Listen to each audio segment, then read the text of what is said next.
रात का तीसरा पहर था। पूरा राज्य नींद की आगोश में था। चारों ओर गहरा सन्नाटा छाया हुआ था। रात के सन्नाटे को एक उल्लू की ऊ और भी ज्यादा खौफनाक बना रही थी। महारानी रुक्मणी की पायल उस सन्नाटे का सीना चीरती छन्न छन्न कर रही थी। रुक्मणी अपने सूद बूद खोए हुए पलकों को बिना झपकाए एक भूत की भांति महल की ओर बढ़ रही थी।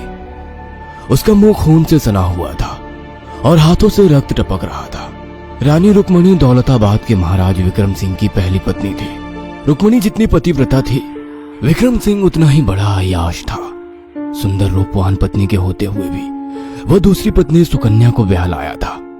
न जाने ये रुक्मणी के अच्छे कर्मों का प्रभाव था या कुछ और कि दूसरी रानी सुकन्या देवी साल भर के भीतर ही अपने पुत्र सूरज प्रताप को जन्म देते समय ईश्वर को प्यारी हो गई। रुक्मणी की खुशी का ठिकाना ना था, किंतु उनके जीवन में अभी एक और भूचाल आना बाकी था। एक दिन रानी रुक्मणी को महाराज के रंगीन मिजाज होने की भनक लग गई। महाराज एक नर्तकी के प्रेम में ऐसे खोए थे कि अपना राजपाट धन दौलत सब उस पर न्यौछावर करने पर तुल गए थे। पूरे राज्य में खबर आग की तरह फैलने लगी। महारानी किसी भी हाल में दूसरी बार अपने राज्य और महाराज को खोना नहीं चाहती थी।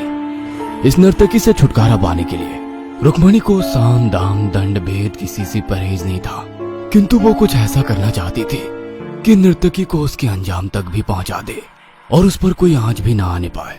एक दिन रुक्मणी ने आधी रात गए गुप्तचर भेजकर एक तांत्रिका को बुलवाया। ये तांत्रिका काला जादू, तंत्र मंत्र और टोटकों के लिए प्रसिद्ध थी। रुक्मणी ने सारी समस्या सुनाकर तांत्रिका से इसका हल पूछा। जीवन या मृत्यु, किसी भी कीमत पर उस नर्तकी को इस राजमहल से दूर करना है। हमें अपने जीवन में एक और सुकन्या नहीं चाहिए। महाराज हमारे हैं, सिर्फ हमारे। महारानी की आग बरसती आंखें देखकर तांत्रिका स्थिति की गंभीरता समझ चुकी थी। मेरे तंत्र में इतनी शक्तियां हैं महारानी कि अभीष्ट की प्राप्ति संभव है, किंतु तंत्र बलि मांगता है। बोलो, दे सकोगी? कर पाओगी इस परीक्षा को पार? जो तुम कर सकी तो मैं तुम्हें वो काली शक्तियां दूंगी कि तुम्हारे जीवन की हर विपदा टल जाएगी। महाराज के लिए मैं किसी का भी रक्त बहाने से पीछे नहीं हटूंगी। कहो, क्या परीक्षा है? किसी का भी रक्त बहाना आसान है महारानी। अपना राजवंशी खून बहा सको तो बात बने। तांत्रिका की बात सुनकर रुक्मणी एक पल को ठिठक जाती है। तुम कहना क्या चाहती हो? घबरा गई क्या महारानी? तुम्हारी सौतन का पुत्र सूरज, जिसे तुमने अपने पुत्र के समान पाला है, उसकी बलि देनी होगी। काली शक्तियों को प्रसन्न करने के लिए इतना तो करना ही होगा। इतना मत सोच महारानी, वो बच्चा भी तो महाराज की अय्याशी की ही देन है। यही मौका है, पीछा छुड़ा लो उस गंदे खून से। इतना कहकर तांत्रिका लौट जाती है। 2 दिन बाद अमावस्या की गहरी रात में रुक्मणी शिशु सूरज प्रताप को आंचल में छिपाए तांत्रिका के बताए स्थान पर पहुंच गई थी। तांत्रिका ने पहले ही विधि संपन्न करने की तैयारी की हुई थी। रुक्मणी के हाथों उसने यज्ञ प्रज्वलित करवाया और तंत्र मंत्र की विधि शुरू कर दी। तांत्रिका आंखें बंद करके अपना सर गोल गोल घुमाने लगी। एकाएक कुत्तों के रोने की भयानक आवाजें आने लगी। लगता था मानो 50 कुत्ते एक साथ रो रहे हो। यज्ञ से उठता धुआं, तांत्रिका के मुंह से निकलते मंत्र और कुत्तों के रोने की आवाजें, यह सब इतना भयानक था कि किसी भी सामान्य व्यक्ति की डर से घेके बंध जाए। किंतु महारानी पर ना जाने क्या धुन सवार था कि उन्हें डर का एहसास ही नहीं हो रहा था। मंत्रों के जाप के बाद तांत्रिका ने उन्हें नन्हे सूरज प्रताप के रक्त से यज्ञ में आहुति दे दी। विधि संपन्न हुई महारानी। अब ये रक्त प्रसाद रूप में ग्रहण करो, इससे ये साधना संपूर्ण हो जाएगी। रुक्मणी पर खून सवार था, मति भ्रष्ट हो चुकी थी। उसने यंत्रबद्ध खून की कुछ बूंदें अपनी हथेलियों से समेटकर मुंह में भर ली। रुक्मणी को अंदाजा नहीं था कि वह कैसा पौशाचिक कार्य कर रही है। काली शक्तियां आपके तप से प्रसन्न हुई महारानी। मैं आपको एक काली शक्ति दे रही हूँ। ये रक्त पिपासु काली शक्ति है। इसे आपको गहरे पानी में कैद रखना होगा। समय आने पर आप इसे जागृत कर सकती हैं। इसे जागृत करने की तंत्र विधि मैं आपको समझा दूंगी। अगर इसे आजाद छोड़ दिया तो ये विनाश कर देगी।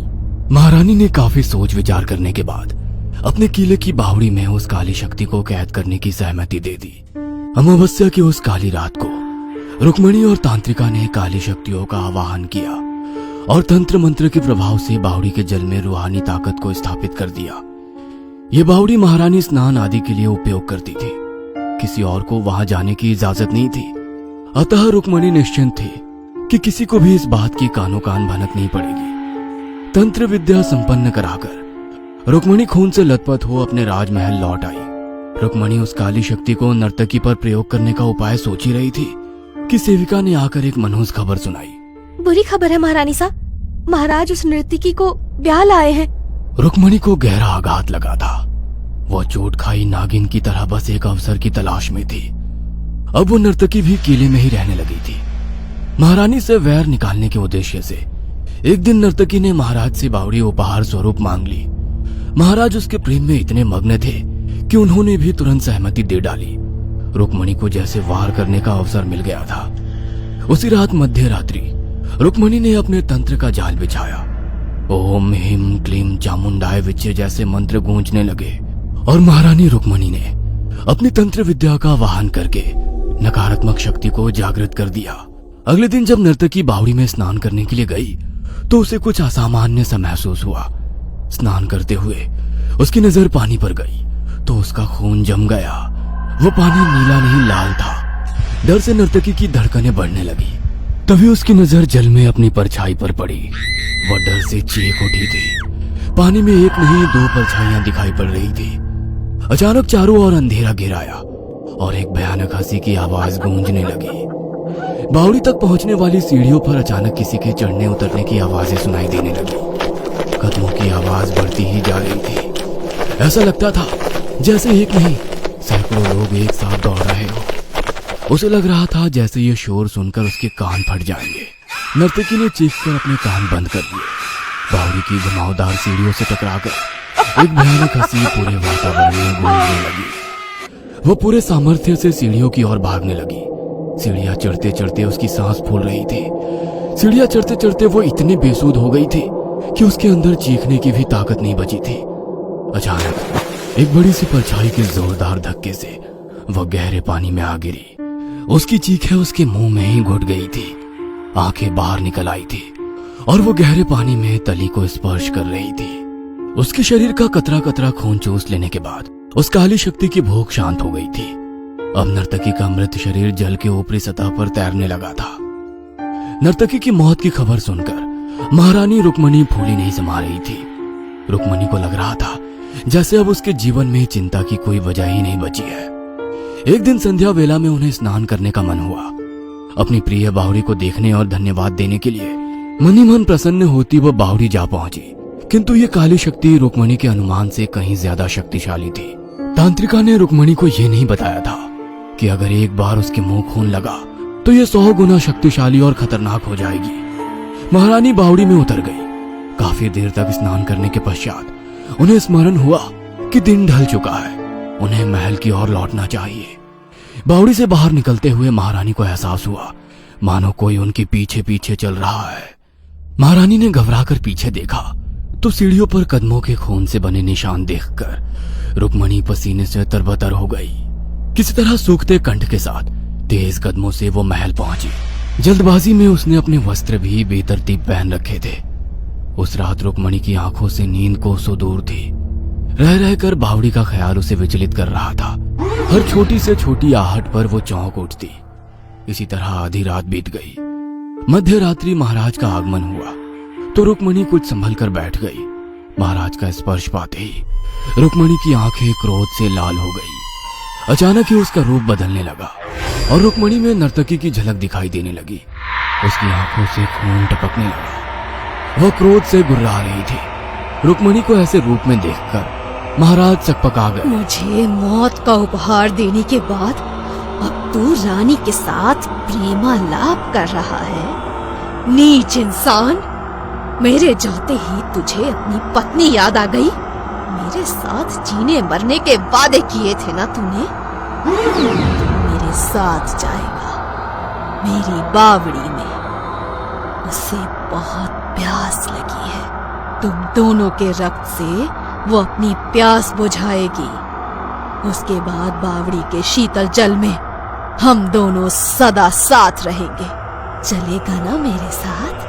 रुक्मिणी की आंखें पलट चुकी थी, पैर भी उलट गए थे। वो इतनी भयानक लग रही थी कि विक्रम की चीख भी मुंह से बाहर नहीं निकल पा रही थी। मेरे साथ तो तुझे चलना ही पड़ेगा, और ये तेरी महारानी, इसे इसके किए की सजा भी तो देनी है। इतना कहकर रुक्मणी अट्टहास करने लगी और विक्रम सिंह को गर्दन से पकड़कर घसीटते हुए बावड़ी में ले जाती है। उस रात विक्रम सिंह और रुक्मणी की चीखों से पूरा राजमहल हिल जाता है। अगली सुबह बावड़ी में रुक्मणी और विक्रम सिंह के शत विशत शव बरामद हुए। उन दोनों के शरीर बिल्कुल नीले पड़ चुके थे, मानो शरीर का एक एक खून चूस लिया गया हो। उनके शरीर को देखकर लगता था जैसे कि किसी ने एक एक अंग को नोच खाया हो। उस दिन के बाद दौलताबाद के किले में कुछ भी शुभ नहीं हुआ। धीरे धीरे मनुष्यत ऐसी हावी हुई कि पूरे राज्य का सर्वनाश हो गया। ये कहानी आपको अच्छी लगी हो तो हमें सब्सक्राइब करें, हमारा इंस्टाग्राम और फेसबुक पेज जरूर फॉलो करें। और हाँ दोस्तों, सब्सक्राइब करना भूलना मत।